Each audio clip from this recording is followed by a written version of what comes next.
What's up Nulepers, apa kabar kalian? Semoga selalu diberikan kesehatan, rezeki yang halal, dan kebahagiaan di tengah dunia yang semakin random ini. Kasus perbudakan atau jual beli manusia saat ini sangat-sangat ditentang oleh dunia dan hampir tidak ada, kecuali mungkin jual beli pemain bola dari satu klub ke klub lainnya. Namun beberapa abad yang lalu kasus perbudakan sangat mudah ditemukan dan merupakan sesuatu yang lazim di tengah masyarakat. Seperti salah satu kasus yang menimpa Sarah Baartman. Sarah Baartman sendiri mengalami perbudakan yang sangat kejam hanya karena alasan sepele. Ya, karena dia berbeda. Oh iya, mungkin video ini mengandung beberapa gambar atau ilustrasi yang agak kurang pantas dilihat oleh orang yang tidak memiliki akal sehat. So, bijaklah dalam menonton video dan memberikan komentar, oke? Well, seperti apa kisahnya? Agak usah so asik, langsung aja kita mulai videonya. Seorang perempuan Afrika keturunan suku Khoikhoi yang bernama Sarah Baartman lahir di Eastern Cape pada tahun 1789. Sejak muda ia telah menjadi budak orang Eropa dan mengalami kekejian demi kekejian. Sarah Baartman dipamerkan dalam pertunjukan sirkus karena keunikan tubuhnya. Ia kemudian dikenal sebagai Hottentots, istilah yang dianggap sebuah penghinaan. Diperkirakan bahwa Sarah Baartman menderita steatopygia, yaitu bokongnya menonjol yang menyimpan banyak lemak. Saat itu ia dibesarkan di negara yang sedang mengalami kolonialisasi dan ditambah perang antar orang kulit hitam dan orang kulit putih. Ketika dia masih remaja, dia diperbudak oleh keluarga mestizo yang membawanya ke Cape Town. Setelah itu, Hendrik Caesar dan Alexander Dunlop membawanya ke London pada tahun 1810 ketika Sarah Baartman baru saja menginjak usia 21 tahun. Masih muda banget. Sarah kemudian diberi nama panggung Hottentot Venus. Sarah Baartman kemudian diiming-imingi ketenaran dan uang. Ya, gimana ya? Pada awalnya Sarah Baartman berpikir ya itu lebih baik dibanding tetap hidup sebagai budak di negaranya sendiri. Tapi anggapan itu salah karena pada kenyataannya Sarah hidup menderita di Inggris. Bahkan penderitaannya bermula sejak pertunjukan yang menampilkan lekuk tubuh Sarah Baartman pertama kali digelar di sana. Ia selalu dipaksa dan mendapat ancaman bila tidak mau menuruti majikannya. Kejam banget emang majikannya ini. Sarah Baartman bahkan ditempatkan di kandang binatang dalam pertunjukan tersebut. Ia dipaksa bekerja sejak jam 1 siang hingga 5 sore di Piccadilly Circus, yang merupakan sebuah kelompok sirkus yang kemudian mempertontonkan tubuh Sarah Baartman yang tidak tertutup pakaian sama sekali, sehelai pun di hadapan orang-orang kulit putih. Sebagian orang kulit putih terkesima dan terhibur dengan penampilan Sarah. Tapi ada juga beberapa orang yang melihat pertunjukan Sarah merupakan sebuah bentuk diskriminasi kemanusiaan. Sebenarnya pada tahun 1807 Inggris sudah menghapuskan sistem perbudakan, tapi ya emang pada kenyataannya masih ada orang kulit hitam yang diperbudak oleh kaum elit di Inggris, kaum bangsawan mungkin. Nah, pertunjukan sirkus Sarah pun dipandang sebagai bagian dari perbudakan yang seharusnya sudah tidak ada lagi di Inggris pada saat itu. Kasus Sarah Baartman ini kemudian menjadi pemicu dari orang-orang African Institute dan beberapa kelompok abolisioni atau orang yang pro penghapusan perbudakan mencoba mengadvokasi Sarah dengan membawa kasus ini ke meja hijau. Menurut The Life and Times of Sarah Baartman, surat kabar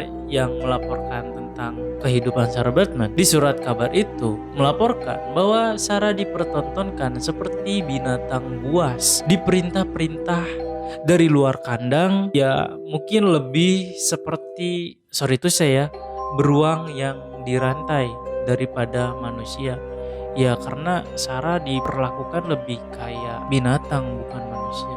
Dan ini sungguh-sungguh sangat kejam banget. Ketika Sarah menolak perintah dari pawangnya, sang pawang lalu menutup tirai dan kemudian memaki-maki Sarah di balik tirai tersebut. Dan bahkan nih, ketika Sarah Baartman sakit, ia tetap dipaksa menari demi memuaskan rasa penasaran orang-orang Eropa gitu. Sungguh sangat tidak berperi kemanusiaan sekali mem. Ya minimal kalau misalnya lagi sakit ya istirahatin dulu gitu, jangan dipaksa kerja. Ya ini mah bukan kerja lagi sih, namanya udah diperbudak. Yvette Abraham, ahli sejarah dan profesor studi gender dan perempuan dari University of the Western Cape, mengatakan pada saat itu orang koi-koi yang dibawa ke Eropa tidak punya agensi untuk menentukan nasibnya yang mana. Sejalan dengan pemikiran Abraham, Steve Martin mengungkapkan bahwa Sarah tidak punya pilihan lain. Kalau misalnya ia memutuskan untuk pulang ke Afrika, ia akan menjadi budak di sana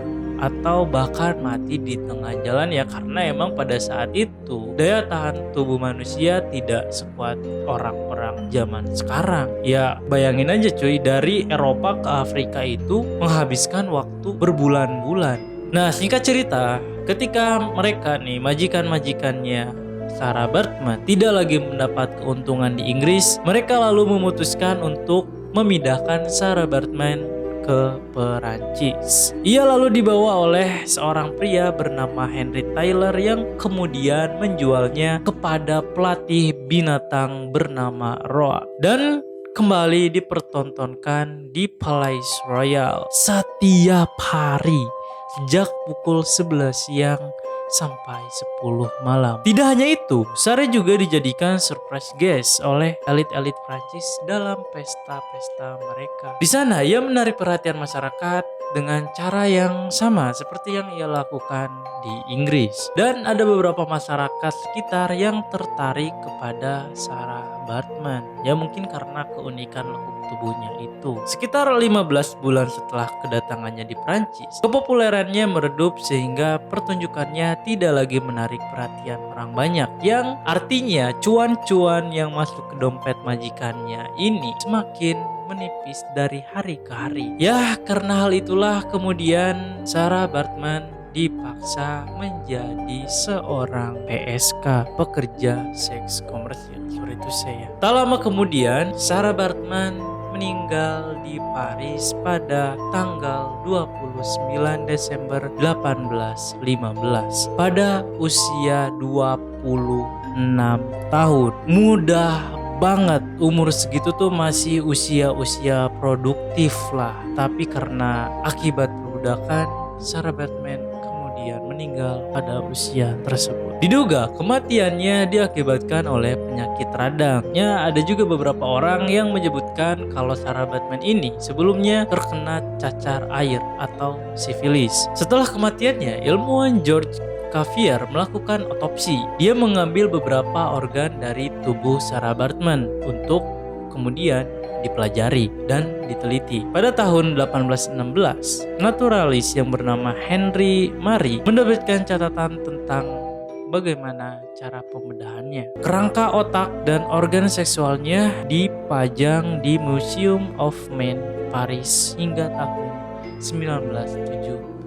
Bahkan setelah Sarah Baartman meninggal pun, tubuhnya masih saja menarik perhatian orang banyak. Lalu pada tahun 1994, Presiden Afrika Selatan saat itu, Nelson Mandela, mengajukan permintaan resmi untuk pemulangan Sarah Baartman. Kemudian, Majelis Nasional Prancis menyetujui petisi tersebut pada 6 Mei 2002.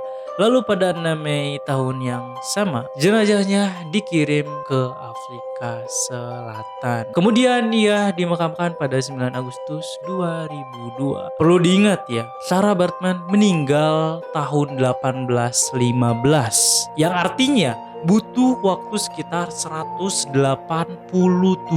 tahun sampai ia benar-benar dimakamkan dengan layak. Sarah Baartman dianggap sebagai simbol budaya dan feminisme di Afrika Selatan. Ya, perbudakan yang ia terima selama hidupnya dan eksploitasi tubuhnya yang berlanjut bahkan setelah kematiannya telah memberikan pelajaran hidup yang sangat luar biasa untuk seluruh umat manusia, khususnya untuk kaum Hawa. Ya udah, itu aja kisah kehidupan dari Sarah Baartman yang sangat-sangat naas dan sangat menyedihkan. Tentu saja kita berdoa semoga kejadian seperti itu tidak akan pernah terulang lagi di masa yang akan datang. Oke, mungkin buat temen-temen nolep di seluruh galaksi Bima Sakti, atau mungkin ada juga yang dari galaksi Andromeda ya kan, yang merasa tidak sanggup menjalani cobaan demi cobaan hidup yang dialami, cobalah lihat Sarah Baartman ini yang tetap tegar walaupun kehidupannya sangat-sangat sulit untuk dijalani. Namun dia tidak pernah pantang menyerah dan tetap berjuang sampai akhir hayatnya. Tetap semangat kawan, awan tak selamanya mendung kecuali pas kejadian Gunung Krakatau meletus. Gak lucu ya? Oke. Gitu aja konten kali ini. Jangan lupa ibadah, stay humble and adios.